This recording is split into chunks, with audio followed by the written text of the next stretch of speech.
بسم الله الرحمن الرحيم magacaygu waa Ibrahim Isxaaq oo degan magaalada Kassel waxaan rabay inaan macluumaad yar la wadaago Soomaalida kuna wadanka Jarmalka iyo guud ahaan Soomaalida adduunka tacliinta meel ka joogaan barnaamijkan ayaa ah barnaamij dabcan kulli xiriirtiisa bariyahan aad u badatay oo ah xanuunka dabcan kulli viruska ku soo kordhay adduunka oo lagu magacaabo coronavirus sidee looga hortagi karaa xanuunkaas ayaa waxaan rabaa wax yar inaan bulshada la wadaago sidee loogu taxadiri karaa maxay tahay in la sameeyo marka dhowr qodob oo waxaa jirta wasaaradda caafimaadka ee waddanka Jarmalka ay soo gudbisay aan rabaa inaan maartay bulshada aan la wadaago Jarmalka meel walba ka joogaan dabcan kulli waxa mar walba muhiim ah qodob koowaad in gacmaha mar walba la dhaqo waayo haddii aadan mar walba gacmaha dhaqin waxa ku sahlan karta yani in xanuunkaas maartay uu sheeg muxuu ka asiibo mar walba guri imaato mar walba masuushka soo baxdo waa inaad gacmaha mar walba maartay dhaqataa oo gacmaha aan dirsataa waxaa kaloo maartay lagaaga digayaa maartay hadii oo yani xayawaanada kale sida dadka yani badan aan Soomaalida waxaan isticmaalnaa kale yani aan haysan kale yaanyuurto kale ama kulaasho kale dabcan kulli in la iska ilaaliyo yani maartay xagga caafimaadka contactka aad loo yareeyo xanuunka dabcan kulli waxaa kaloo muhiim ah in gacmahaaga wajiga ilaaliso waayo waxaa dhici karta hadii in case gacmahaaga maartay jeermiskii wixii soo galo inaad maartay aad wajiga maartay aad isha muxuu aad gacmaha ku taabato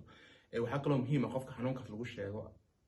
ama noqoda yani qof aad qaraawatihiin ama qof aad family tihiin waxaa muhiim ah qofkaas mar walba in abstand aad yeelataan oo yani uusan ku soo dhawaanin qofka hadii loo sheego inuu maartay xanuunkaas uu qabo waxaa kaloo muhiim ah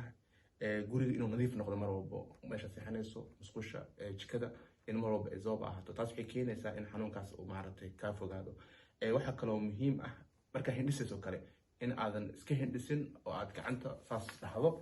si yani maartay uusan qofka kalena uusan u gaarin yani isha muxuu ahaa hindhisaas ay hindhistay waana muhiim in maartay aad arrinta lagu taxadiro waxaa kaloo muhiim ah dabcan oo maartay aan rabaa inaad la wadaago in cuntooyinka kale dabcan kulli marka soo qaato naftarkooda la iska dhaqo la iska nadiifiyo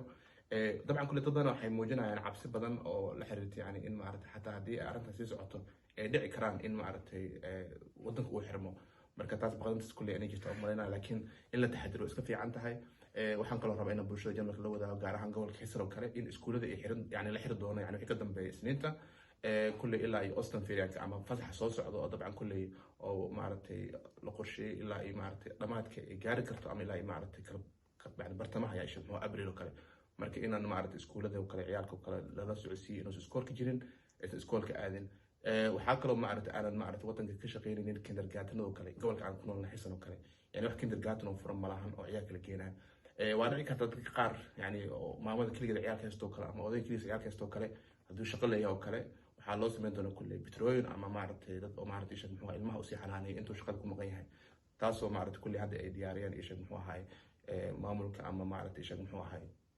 oo gobolka Heysel gaar ahaan magaalada Kassel dabcan kulli waxaan rabaa inaan magaalada Kassel wax ku soo laabto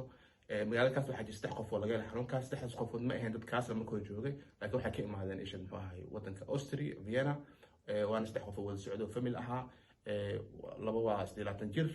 iyo qof kale oo ah konton ku sano jir marka xanuunkaas marka aad oleedo waa la karantiilay oo hadda talada Kassel mid ku yaal ku jiraan xaaladda kulli aad loo tacaalaya marka